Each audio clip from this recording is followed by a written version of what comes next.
yenilenmiş telefon almak mantıklı mı dersiniz? Fakat bu yöntemi Android telefonlar için pek fazla önermiyorum. Ucuza telefon almanın ikinci ve bence en mantıklı yöntemi, bu videoda bu piyasada ucuza telefon alma yöntemlerini kısa kısa inceleyip birbirleriyle karşılaştıracağız. İkinci el telefon almak mantıklı mı? Alırken nelere dikkat etmemiz gerekiyor? Bunun dışında yurt dışı telefon almak mantıklı mı veya yenilenmiş telefonlar güvenilir mi? Bu soruların cevabını vermeye çalışacağız. Bu videonun oldukça faydalı olacağını düşünüyorum. Beni desteklemek için videoyu beğenmeyi ve abone olup bildirimleri de açmayı unutmayın. İlk olarak ikinci el telefon alınır mı? Riskleri neler? Ben öneriyor muyum? Bunlardan bahsedeyim. Fiyatlar, sürekli fiyatlardan bahsediyoruz. Şu piyasada, şu şartlarda sıfır bir telefon almak belirli bir bütçeye kadar çok mantıklı gelmiyor. Örneğin 7000 TL bandında alacağımız bir sıfır telefon fiyatına ikinci el tarafında 5000 TL'ye çok daha iyi telefonları bulabiliyoruz. Ancak bu noktada da ikinci el telefon alırken dikkat etmemiz gereken çok fazla detay var. Eğer alacağınız telefon iPhone'sa yurt içi mi yoksa yurt dışı mı?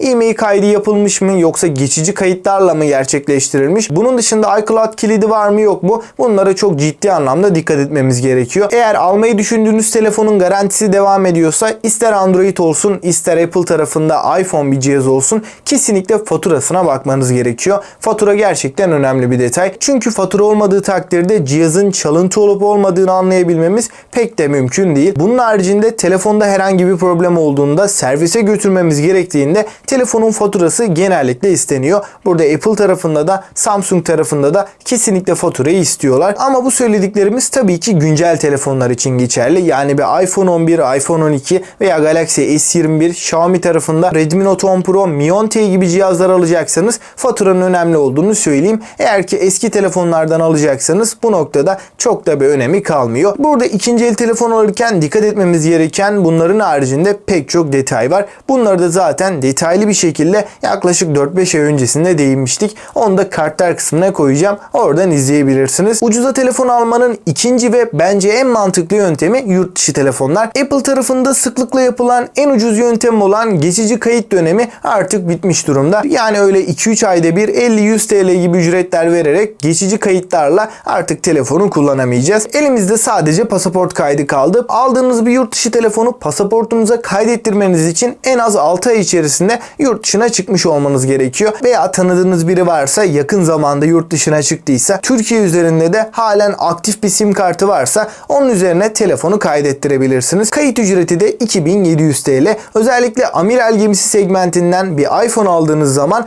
karınız minimum 1000 dolar yani 18.000 TL bandında oluyor. Yurt içi bir telefon almaktansa yarı fiyatından daha uyguna yurt dışından çok rahatlıkla telefonu alabilirsiniz. Ayrıca pasaport kaydının yalnızca bir kere yapıldığını söyleyeyim. Yani bir kere parayı verdikten sonra bir daha hiçbir şekilde bir sorun yaşamıyorsunuz. Pasaport kaydının yapıldığı kişinin üzerindeki sim kartla 3 yıl boyunca kullanmanız gerekiyor. 3 yılı doldurduktan sonra istediğiniz gibi telefonu yurt içi cihazı gibi satabiliyorsunuz. Fakat bu yöntemi Android telefonlar için pek fazla önermiyorum. Bildiğiniz gibi Android telefonlara daha farklı yöntemlerle çok daha uygun fiyatlara e-mail kaydı yapılabiliyor. Samsung tarafında bu mümkün olmasa da OnePlus, Xiaomi gibi markaların çoğu modelinde pasaport kaydına nazaran çok daha uygun fiyatlara bu kayıtların yapıldığını söyleyeyim. Şimdi üçüncü yönteme gelirsek, son zamanlarda popülerliği gittikçe artan yenilenmiş telefonlardan bahsedeceğim. Yenilenmiş telefon almak mantıklı mı dersiniz? Açıkçası belli başlı artıları ve eksileri bulunuyor. Burada reklam olmaması açısından herhangi bir site ismi vermek istemiyorum. Zaten yenilenmiş telefon olarak arattığınızda belli başlı 2-3 site karşınıza çıkıyor. Açıkçası daha kurumsal olan yerlerden almanızı öneririm. Çünkü bu telefonların garantileri 12 ay olarak önümüze çıkıyor. Ama bu garanti Samsung telefon alıyorsanız Samsung, Apple tarafında da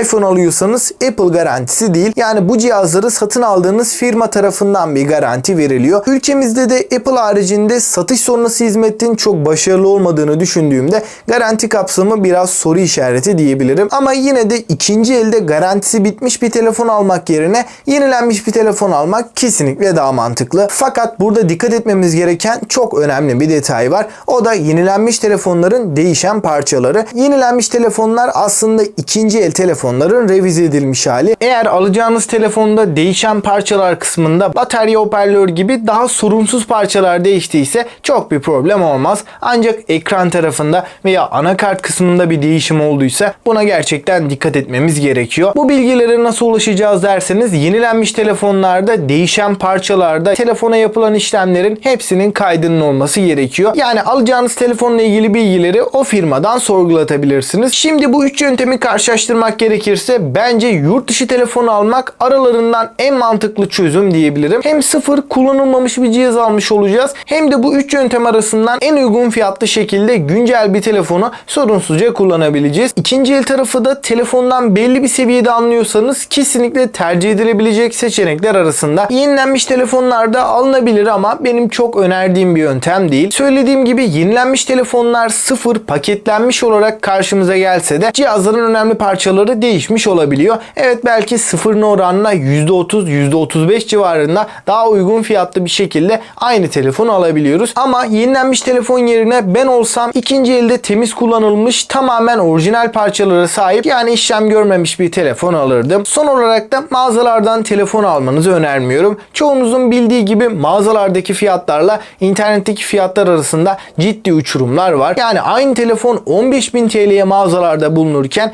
internette 11-12.000 TL civarında çok daha uygun fiyatlara aynı telefonu bulabiliyoruz. Burada garanti kapsamında da herhangi bir fark bulunmuyor. Eğer alacağınız telefon Samsung'sa yine Samsung Türkiye garantili bir şekilde aynı telefonu alabiliyorsunuz. Bu konuyu çoğumuz biliyor ancak halen internetten alışverişe güvenmeyen bir kesim de var. Normal olarak garantili bir şekilde telefon alacaksanız kesinlikle mağazalardan almak yerine Amazon, Hepsiburada gibi büyük alışveriş sitelerinden gönül rahatlığıyla alabilirsiniz. Bunlara ek olarak sadece fiyat tarafında değil, halen 14 gün içinde koşulsuz iade hakkımız da bulunuyor. Yani aldığınız bir ürünü beğenmediğiniz zaman veya bir kusuru çıktığında koşulsuz bir şekilde iade edebilirken mağazadan aldığınızda maalesef ki böyle bir hakkınız bulunmuyor. Özellikle Amazon tarafında bu sistemin çok daha hızlı bir şekilde işlediğini belirteyim. Burada herhangi bir sponsorluk yok. Amazon üzerinden ben de çok fazla ürün aldım. Herhangi bir problem olduğunda veya iade etmek istediğimde süreç diğer sitelere nazaran çok daha hızlı bir şekilde işliyor. Evet dostlar, bu videoda sizlerle beraber oldukça detaylı bir şekilde ucuza telefon alma yöntemlerini tek tek inceledik ve birbirleriyle karşılaştırdık. Sizce hangi yöntem daha mantıklı? Görüşlerinizi yorumlarda bekliyorum. Bana destek vermek ve gelecek videolarımızdan haberdar olmak için de abone olup bildirimleri de açmayı unutmayın. Sonraki videoda görüşünceye dek hoşça kalın.